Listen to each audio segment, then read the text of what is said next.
Muy buenos días. Hoy vamos a entrevistar a Rosa María Payá, una de las líderes jóvenes más importantes de Cuba.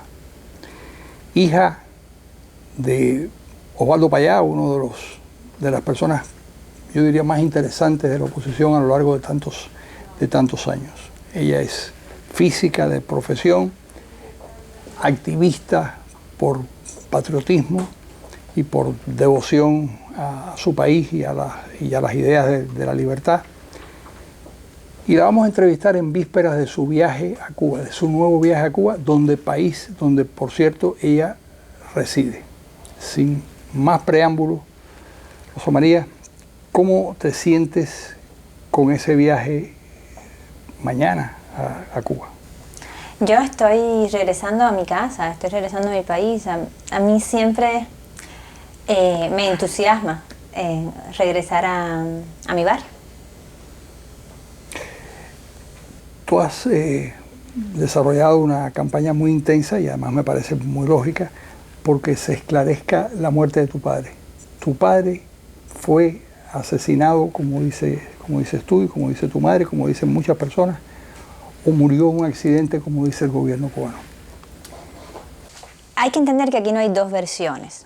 Aquí hay una historia inventada por el gobierno cubano y están los hechos que los sobrevivientes, que las organizaciones internacionales y que la familia han sacado a la luz. Y esos hechos indican claramente que lo ocurrido el 22 de julio del año 2012 fue un atentado provocado por agentes de la seguridad del Estado. Exactamente cómo asesinaron a mi papá todavía no lo sabemos, pero sabemos que él y Harold, ambos, sus muertes fueron provocadas por agentes de la seguridad del Estado del gobierno cubano. Y todo comenzó con un auto de la seguridad del Estado invistiendo por detrás al auto en el que viajaba mi padre. Cosa que ya había ocurrido antes. Cosa que ya había ocurrido un mes y medio antes en La Habana, mientras mi papá viajaba con mi mamá en la carretera central cubana, que es también Calzada del Cerro, en el punto en que golpearon el Volkswagen del 64 que manejaba mi papá. Y en ese momento mi madre y mi padre no murieron por un milagro de la providencia, ¿no? Porque el auto se volcó, cayó en la senda contraria, en la arteria más transitada de la ciudad y no venía nada en dirección opuesta. Y evidentemente fue otro atentado. La seguridad del Estado estaba al instante en el lugar, estuvieron todo el tiempo en el hospital después, incluso fueron a amenazar a mi padre. Hay testigos que vieron las pistolas detrás de la espalda de una de las personas que fue a amenazar a mi padre mientras estaba en el hospital. Es decir, esto es el resultado de una persecución sistemática y finalmente de una orden de Raúl o de Fidel Castro para ejecutar a mi padre. Había 4 personas en el automóvil, 2 extranjeros, es decir, un sueco, un español, Harold Cepero y tu padre, Osvaldo Payá. Mueren los 2 cubanos, ¿verdad? Y ahí hay una primera sospecha. ¿Qué dice el español, que es el único que se ha atrevido a hablar? Pues Ángel dijo desde el principio, hay que decir que desde el principio, desde el momento que lo llamó el diputado español Pablo Casado, Ángel dijo que fueron embestidos por otro auto, que estaban rodeados de militares, que fue amenazado para que guardara silencio. De hecho, él estuvo 4 meses en prisión, pasó por un juicio totalmente amañado en el cual la familia, es decir, mis hermanos y yo no pudimos entrar y fuimos forzados a permanecer afuera. Digo forzados porque con sus cuerpos los agentes de la policía y de la seguridad del Estado nos impidieron a mis 2 hermanos y a mí entrar al tribunal donde supuestamente estaban juzgando a la persona que había provocado la muerte de mi padre. Ángel ha sido tan valiente como para, en cuanto llegó a España, contar la verdad, contarla en el Washington Post, contarla en el Diario de las Américas y a todo el que quiera escucharlo, plasmarlo en un libro que se llama Muerte bajo sospecha y que pueden encontrar en Amazon, diciendo claramente que agentes de la seguridad del Estado golpearon en el auto en el que él viajaba y que mi padre y Harold murieron como resultado de un atentado de la seguridad del Estado cubano. Quiere decir, pero ellos, también dice Ángel, o por lo menos me pareció haberle escuchado esto directamente, que los 2 cubanos salen no ilesos, pero salen por sus pies del accidente. Por supuesto, no hubo un accidente, hubo un golpe intencional de un auto a otro auto. Que ni siquiera fue tan severo el golpe, ¿sí? Que no fue tan severo, los expertos dicen que es una maniobra conocida que la policía practica cuando quiere detener otro auto. Mi padre y Harold estaban ilesos, estaban tan ilesos que Harold Cepero se sacó los celulares del bolsillo y se los dio al muchacho sueco que estaba en el auto también y que ahora dice mágicamente que no recuerda nada. Y la magia tiene que ver con una amenaza de la seguridad del Estado sobre su vida y con un pacto de silencio entre las autoridades suecas y las autoridades cubanas. Lo matarían si él habla, si cuenta la verdad. Hay un acuerdo de silencio que fue la manera en la cual las autoridades suecas sacaron a una semana del atentado a Aaron Modik de Cuba, de hecho de una cárcel cubana.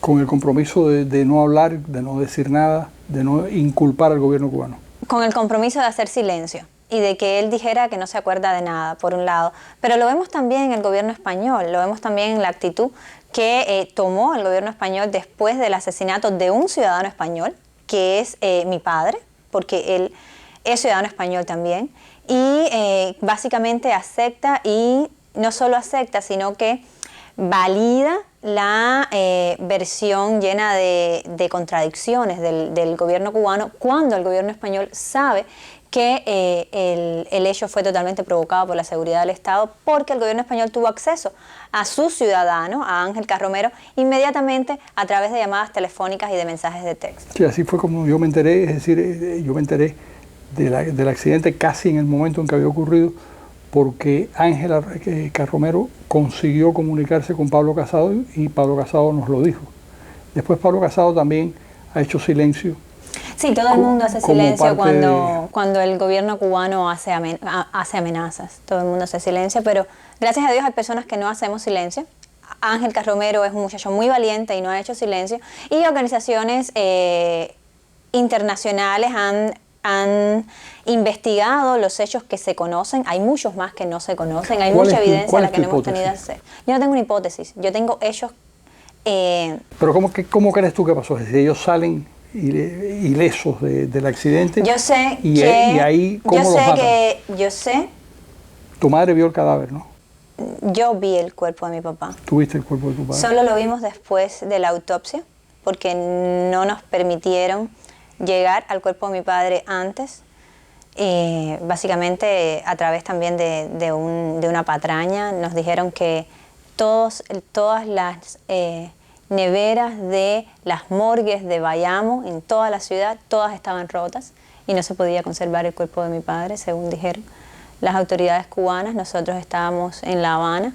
Es un viaje que en avión toma 35 minutos, pero tampoco nos dejaron tomar un avión.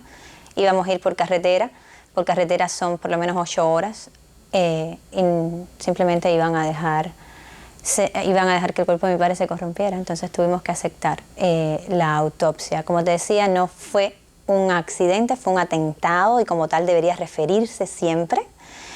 Los hechos que hay demostrados y los testimonios que hay hablan de un auto de la seguridad del Estado golpeando el auto en que estaba mi padre, hablan de mi padre y de Harold sobreviviendo a ese primer golpe, y unas horas después mi padre estaba muerto en el lugar, y Harold lo dejaban morir en el hospital sin atención médica, y de eso también hay testimonio. De hecho, la causa de la muerte que refiere el gobierno de Harold Cepero es un émbolo graso alojado en el pulmón. Para eso hay medidas que tomar. Cuando se llega a urgencias se pueden tomar muchas medidas para que eso no pase. Incluso cuando pasa se puede operar, y hay muchas posibilidades de sobrevivir. Nada de esto le hicieron a Harold Cepero.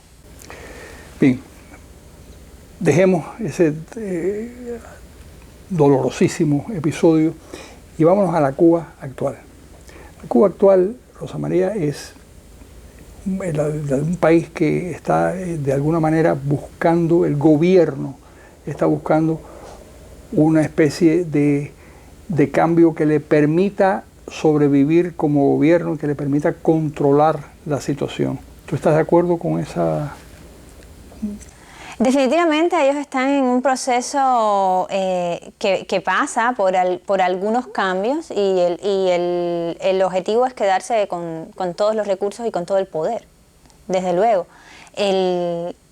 El asunto es que eso no es un proceso de transición democrática ni tiene que ver con un escenario que termine con igualdad de oportunidades y con democracia para todos los cubanos.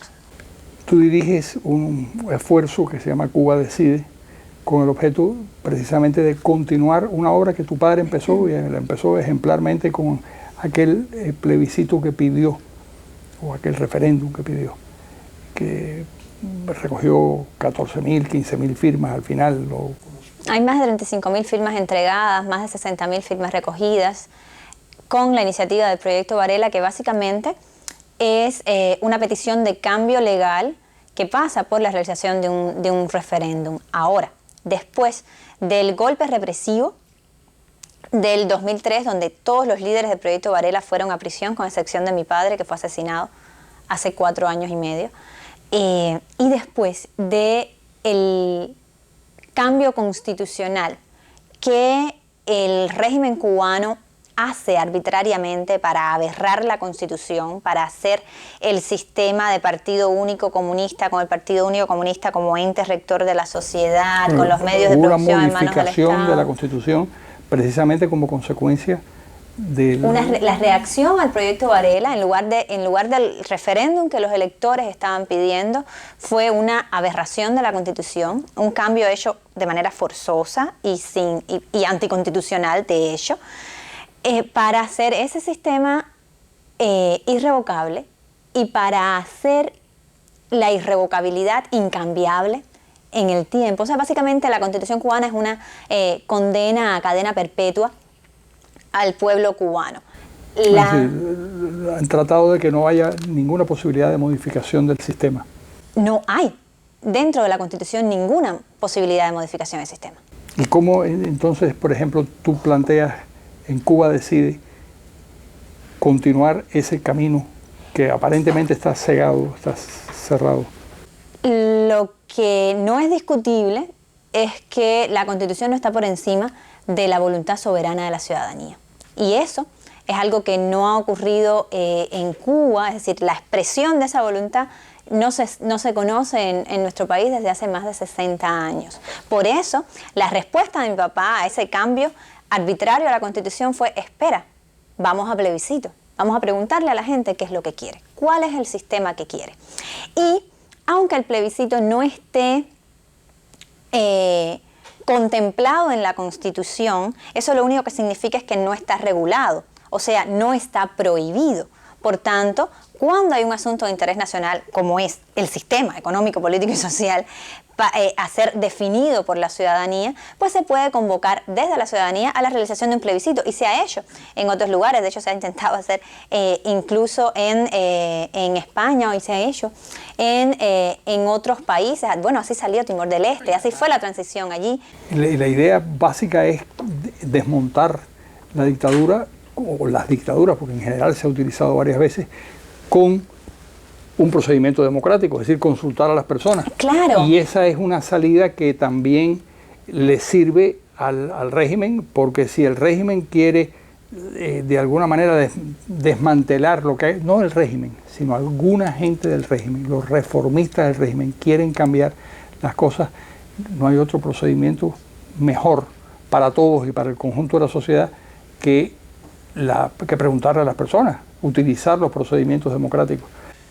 Desde luego, esto es una salida incluso para ellos. Esto es una salida incluso para aquellas personas que quieran ir hacia un proceso de transición pacífico. Porque la otra realidad es que la presión dentro de la isla sigue aumentando. La otra realidad es que el gobierno no ha tenido una propuesta para los cubanos en 60 años y no la tiene. Y esto es una manera de, uno, romper el totalitarismo, porque hay que ser muy claro. Si los cubanos pueden decidir, se acabó el totalitarismo. No empezó la democracia, pero se acabó el totalitarismo y por tanto empezó un proceso de transición que necesariamente tiene que pasar por una constituyente para que pueda haber elecciones libres, justas, plurales, es decir, con diferentes partidos políticos en Cuba. Lo primero que tenemos que hacer es cambiar ese sistema porque con ese no se puede. Es decir, la Constitución ahora mismo lo niega. Y por tanto, esta salida abre la puerta a una transición democrática como no la abre una transición del poder al poder de Raúl Castro a su hijo o al títere que tengan pensado para el 2018. He tenido alguna conversación con algunos exfuncionarios o funcionarios en activo del gobierno cubano.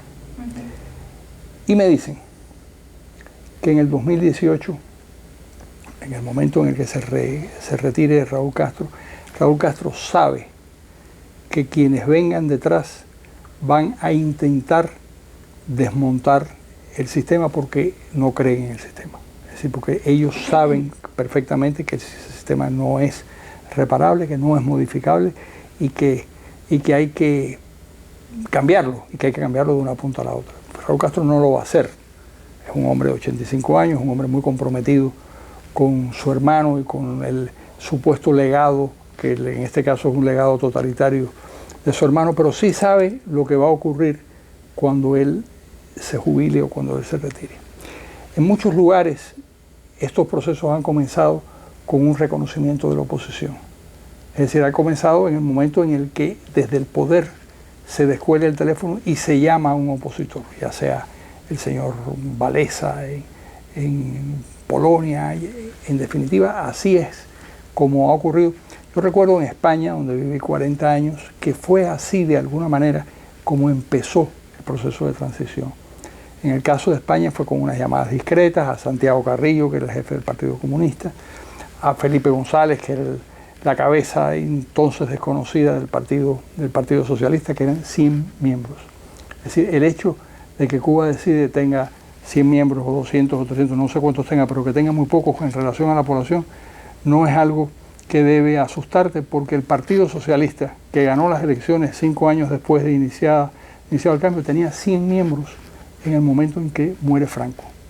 Y esas 100 personas se convirtieron en millones de electores cuando hubo la posibilidad de elegir. Así que yo creo que tienes razón en suponer que los cubanos van a elegir desmontar el totalitarismo. Por supuesto, los que no tienen razón son ellos en suponer que van a poder hacer un cambio impunemente para quedarse con todo el poder y con todos los recursos a perpetuidad, porque no creo que los cubanos lo vayan a tolerar. Y lo otro que hay que aclarar muy específicamente es que esto no es algo que se resuelve con una llamada telefónica. Pero esto es algo en empieza. Habrá muchas llamadas telefónicas, por supuesto, pero el cambio en Cuba pasa por la participación ciudadana y pasa por el respaldo institucional, que en este caso pasa por la verdad, por la realidad y por ofrecer al menos la oportunidad a todos de ser parte del proceso, o no es un proceso real. Es decir, en secreto, entre pocas personas y de manera amañada, no hay transición real.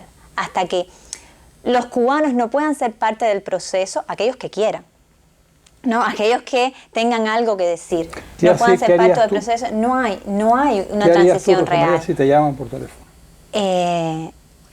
Poner las condiciones para realizar el plebiscito. Es decir, lo que dirías es, muy bien, estoy dispuesto a hablar, pero quien tiene que hablar realmente es la sociedad cubana por medio de A mí nadie urnas. me escogió, Carlos, como nadie escogió a Raúl Castro, como nadie ha escogido a ninguno de los miembros de la oposición. Y Raúl Castro no va a ser la persona que nos escoja, y mucho menos Díaz-Canel o Alejandro Castro Espín. Los que tienen que escoger son los cubanos. Y por tanto, esa llamada telefónica, a donde único puede llevar, es a una mesa para negociar las condiciones en las cuales los cubanos van a determinar el futuro de su país. ¿Tú crees que la oposición que tú conoces, porque tú además vives en Cuba, vives entre Cuba y los Estados Unidos y el resto del mundo porque viajas mucho, pero tú crees que la oposición tiene la capacidad de negociar un cambio político? De negociar es una palabra muy amplia, de gestar junto con el poder de los Castro o del poder de Raúl Castro, buscar ese cambio que... Desde luego, pero es que además hay muy poco que no esté claro. Hay muy poco que inventar en esto, es decir, las transiciones ya están estudiadas y las metodologías ya están hechas. Aquí de lo único que se trata es de... Y todas son distintas, por cierto. Sí, claro, pero hay reglas inviolables que es necesario cumplir para que de ello sea una transición. Por ejemplo, una de ellas es la que tú has dicho con toda firmeza, es decir, una de las reglas inviolables es que es la propia sociedad la que tiene que expresarse a través de las urnas, tiene que buscarse la legitimidad para el cambio, y la legitimidad para el cambio la dan las elecciones, la consulta. Exclusivamente, y en el caso cubano, eso pasa por la realización de un plebiscito, por lo perversa que es el sistema cubano y por lo cerrada que está la Constitución cubana. Es decir, mañana no puede haber elecciones libres en Cuba porque la Constitución no lo permite y porque no hay reconocimiento de partidos políticos. Para eso tenemos que cambiar el sistema primero, pero para cambiar el sistema tenemos que hacerlo con la participación de los cubanos, ¿no? No es prerrogativa de Raúl Castro definir el sistema, y mucho menos del Partido Comunista. Es prerrogativa de todos los cubanos, por lo menos tener la oportunidad de participar, porque además es lo único que básicamente garantiza que comienza un proceso de transición. En su momento, cuando el presidente Obama intentó hacer un acercamiento y se produjo ese famoso deshielo, ¿te llamaron? Yo tuve algunas comunicaciones con la Casa Blanca, con los asesores del presidente, sí. Pero no sé si me llamaron, no sé si esa pregunta se responde con lo que yo he dicho los hechos. ¿Pero te llamaron y te contaron lo que estaban haciendo o te llamaron para pedirte tu opinión? ¿Para qué te llamaron?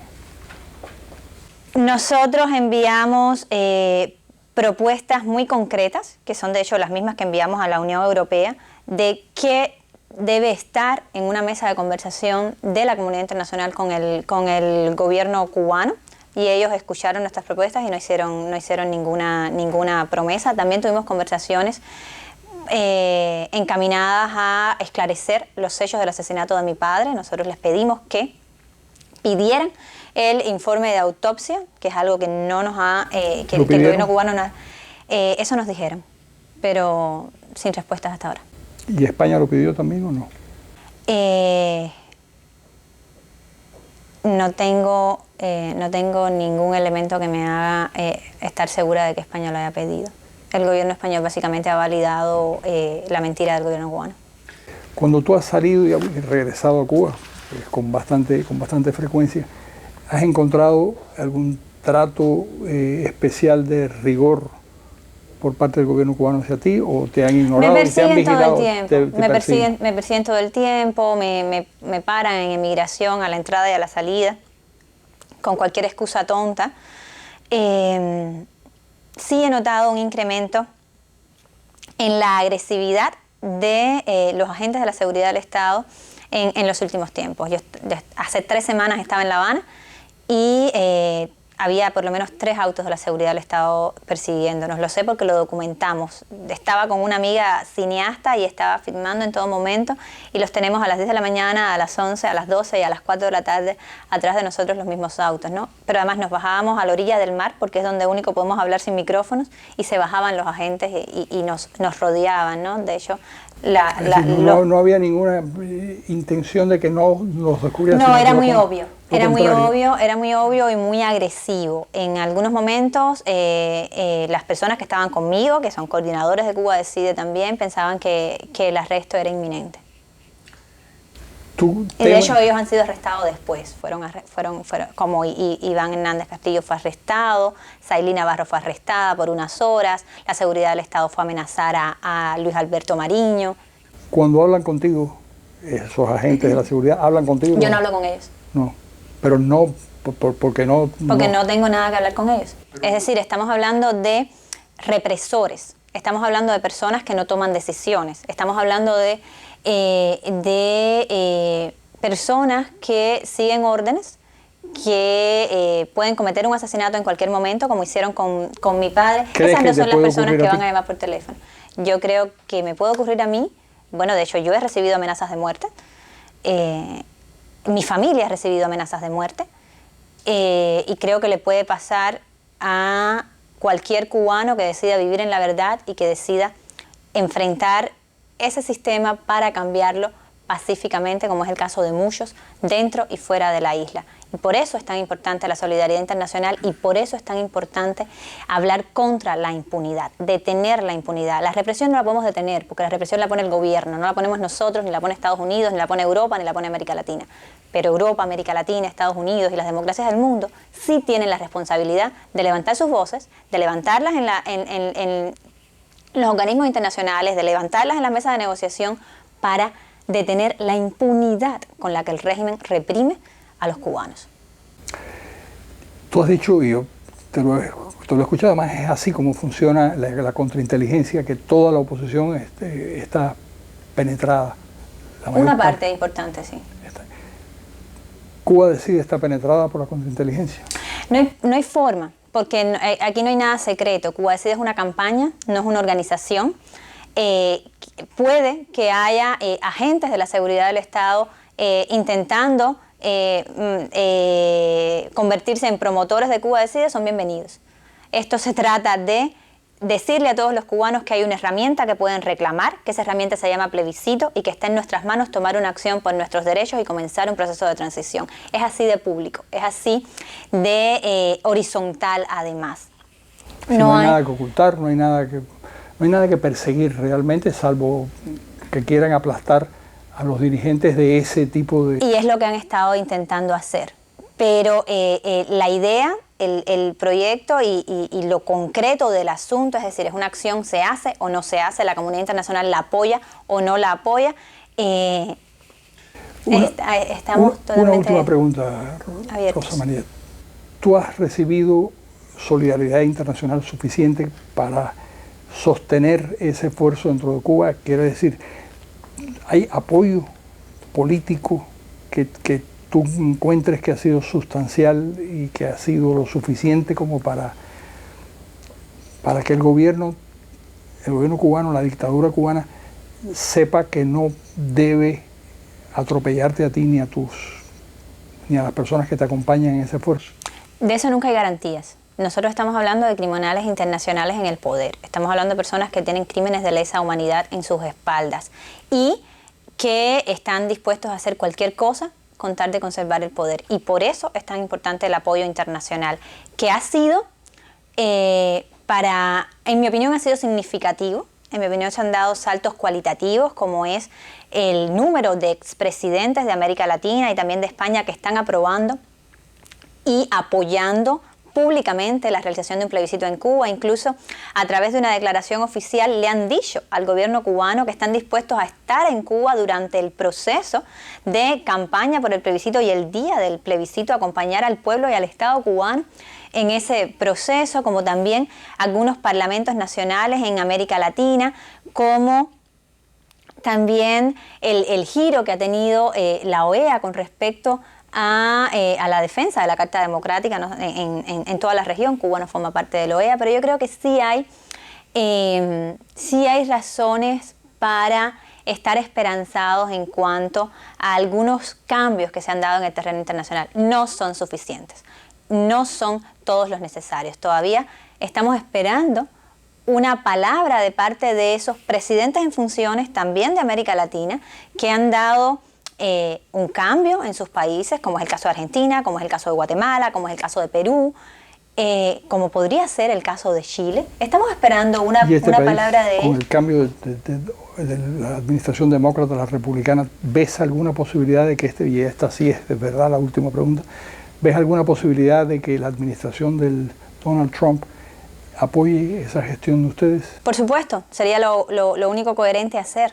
Estados Unidos no tiene que inventar la solución al problema cubano, tiene que apoyar la solución que los cubanos tenemos. Y es muy simple, apoyar la realización de un plebiscito en Cuba, presionar al gobierno para que eso ocurra, como tiene que hacer la Unión Europea y como tienen que hacer el resto de las democracias del mundo. Como hicieron con Chile. Como hicieron con Chile. En la época de Pinochet, así fuimos. A un lado y otro del espectro, como hicieron con Chile. Rosa María, muchísimas gracias por tu participación. Un gusto. Te deseo la mejor estancia en Cuba y espero que a tu regreso en algún momento poder volver a verte. Cómo no. Muchas gracias.